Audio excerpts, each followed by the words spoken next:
So I've got a question for you this afternoon. How many of you out there know the name Shamima Begum? The treacherous, infamous, odious creature that travelled halfway across the world to happily witness beheadings and other ISIS atrocities in the name of her jihad. How many of you know the name?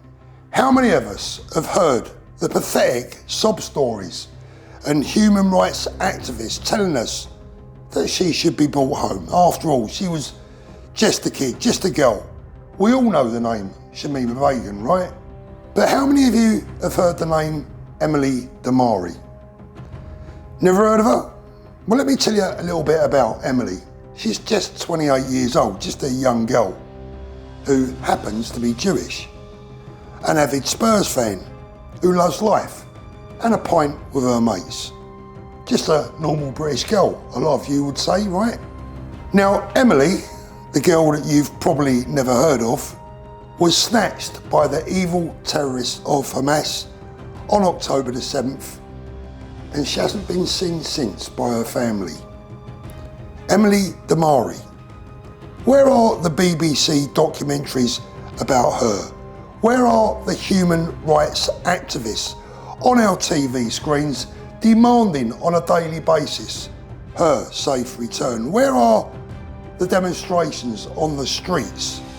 Where's the empathy and the sympathy for Emily from the pro-Palestinian marchers every weekend? Where's the outcry in Parliament?